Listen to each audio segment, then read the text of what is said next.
বৰপেটাৰ অসম কেশৰী জাতীয় বিদ্যালয়ৰ ৰূপালী জয়ন্তীৰ সামৰণি। বৰপেটাৰ সচেতন গণমঞ্চৰ উদ্যোগত প্ৰতিষ্ঠাপিত অসম কেশৰী জাতীয় বিদ্যালয়ৰ ৰূপালী জয়ন্তীৰ দেওবাৰে সামৰণি পৰে। শুক্ৰবাৰৰ পৰা 3 দিনীয়া কাৰ্যসূচীৰে অনুষ্ঠিত ৰূপালী জয়ন্তীৰ সামৰণি অনুষ্ঠানৰ মুকলি সভাত অসম জাতীয় বিদ্যালয়ৰ সচিব ডক্টৰ নাৰায়ণ শৰ্মাই বিদ্যালয় পৰ্যায়ত শিক্ষাৰ মাধ্যম মাতৃভাষা হ'ব লাগে বুলি প্ৰকাশ কৰে। ৰাজ্যখনৰ ভিন্ন প্ৰান্তত স্থাপিত প্ৰায় 2000খন জাতীয় বিদ্যালয় মাতৃভাষা মাধ্যমত শিক্ষা প্ৰদান কৰি থকাৰ কথাও তেওঁ উল্লেখ কৰে। সভাখনত অসম কেশৰী অম্বিকাগিৰি ৰায়চৌধুৰীৰ জীয়ৰী যুগব্ৰতা দত্তই অংশগ্ৰহণ কৰি অসম জাতীয় বিদ্যালয়ৰ দৰে শিক্ষানুষ্ঠানসমূহ ছাত্ৰ ছাত্ৰীক জাতিৰ বৰেণ্য ব্যক্তিসকলৰ সৈতে চিনাকি কৰাই দিয়াৰ উদ্যোগ ল'বলৈ আহ্বান জনায়। সভাত ডাক্তৰ কমল কৃষ্ণ দাস, বিশিষ্ট সাহিত্যিক অক্ষয় কুমাৰ মিশ্ৰ, প্ৰাক্তন বিধায়ক গুণীন্দ্ৰ নাথ দাস আৰু কৃষি বিজ্ঞানী ডক্টৰ গোবিন্দ মৰল উপস্থিত থাকে। উক্ত সভাত অৱসৰপ্ৰাপ্ত কাৰাগাৰ অধীক্ষক গোবিন্দ মালাকাৰে ৰূপালী জয়ন্তী উপলক্ষে প্ৰকাশ কৰি ওলোৱা স্মৃতিগ্ৰন্থখন উন্মোচন কৰে। অকল বৰপেটাৰ কাৰণেই নহয়, আমাৰ গোটেই অসমৰ কাৰণে, জাতীয় জীৱনৰ কাৰণে এটা গৌৰৱময় কথা যে এখন মাতৃভাষা মাধ্যমৰ বেচৰকাৰী বিদ্যালয়ে নানান প্ৰতিবন্ধকতা অসুবিধাৰ মাজতো আজি সফলতাৰে অতিক্ৰম কৰি আহি 25টা বছৰৰ ৰূপালী জয়ন্তী উদযাপন কৰিবলৈ সমৰ্থ হৈছে। তাৰ কাৰণে আমি সকলোৱে আনন্দ অনুভৱ কৰিছোঁ আৰু মই নিজেও আজি এই অনুষ্ঠানটোলৈ আহিবলৈ পাই গৌৰৱ বোধ কৰিছোঁ আৰু সকলোকে ধন্যবাদ জ্ঞাপন কৰিছোঁ। আৰু জাতীয় বিদ্যালয়ৰ যিটো শিক্ষা ব্যৱস্থা আপোনালোকে জানে যে আজিৰ পৰা 3টা দশক আগতে আৰম্ভ হৈছিলে 1994 চনত নুনমাটিৰ যিখন অসম জাতীয় বিদ্যালয়, তাতেই ইয়াৰে বীজ অংকুৰিত হৈছিল। আৰু আমি যিটো কথা বিশ্বাস ৰাখি বিদ্যালয়খন আৰম্ভ কৰিছিলোঁ যে অন্ততঃ হাইস্কুল পৰ্যায়ত যিটো শিক্ষা গ্ৰহণ এইটো মাতৃভাষা মাধ্যমত হ'ব লাগে, সেইটোৱে বিজ্ঞানসন্মত কথা।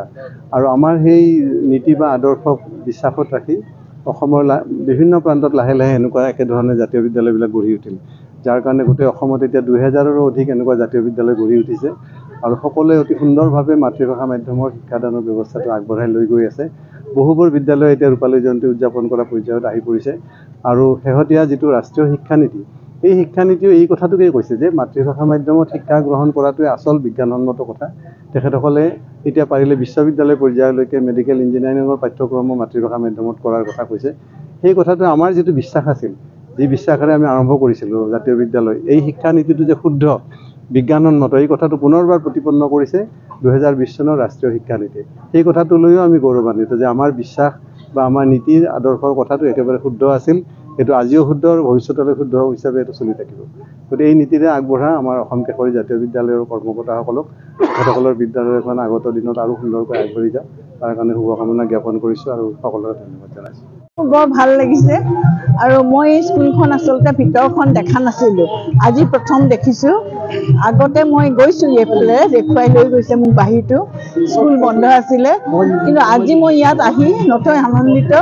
আৰু এই স্কুলখনে যিয়ে নহওক অসম জাতীয় বিদ্যালয়ৰ আৰ্হিত অসমীয়া মাধ্যমত এখন স্কুল, কেৱল এটাই কথা ক'ব খোজোঁ যে অসম জাতীয় বিদ্যালয় যিটো আৰ্হিত কৰিছে, যিহেতু তেওঁলোকে অসমৰ বৰেণ্য ব্যক্তিসকলৰ জন্মদিন বা স্মৃতি দিৱস আৰু আমাৰ যিটো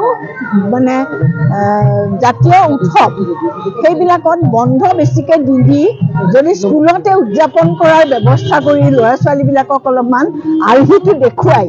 কাৰণ বহুত ল'ৰা ছোৱালীয়ে মাঘ বিহুত ভেলাঘৰ সাজে, নিয়ম নীতি কি হয়, বহাগ বিহুত মাহ হালধিৰে গা ধুৱে, গৰুৰ পঘা বদলাই দিয়ে, গৰুক লাও বেঙেনা খুৱাই গা ধুৱাই, এইবিলাক কথা থোপা দিয়ে, এইবিলাক কথা নাজানে আজিৰ নতুন প্ৰজন্মই। সেইবিলাক দেখুৱাই যদি তাহাঁতক শিক্ষা দিব পাৰি, অলপ জনাব পাৰি, তেতিয়াহ'লে ভাল হয়।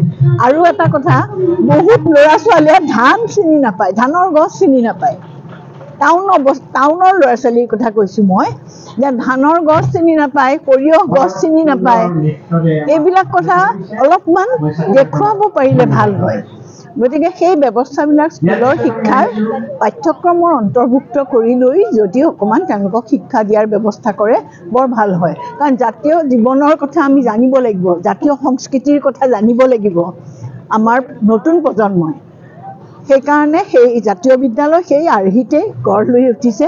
সেই আদৰ্শলৈয়ে গঢ় লৈ উঠিছে। গতিকে জাতীয় বিদ্যালয় মান মৰ্যাদা সকলোখিনি ৰক্ষা কৰিলে এই জাতীয় বিদ্যালয়বিলাকৰ উপকাৰ হ'ব বুলি মই ভাবোঁ, আৰু তাৰ কাৰণে তেওঁলোকক মই আন্তৰিক শুভেচ্ছাও জনাইছোঁ। বৰপেটাৰ পৰা ৰাজু কুমাৰ দাসৰ ৰিপৰ্ট, অমৃত নিউজ। অমৃত প্ৰবাহ অসমীয়া সাপ্তাহিক কাকতৰ ডিজিটেল সংস্কৰণ অমৃত নিউজ, সত্যৰ সন্ধানত অমৃত নিউজ।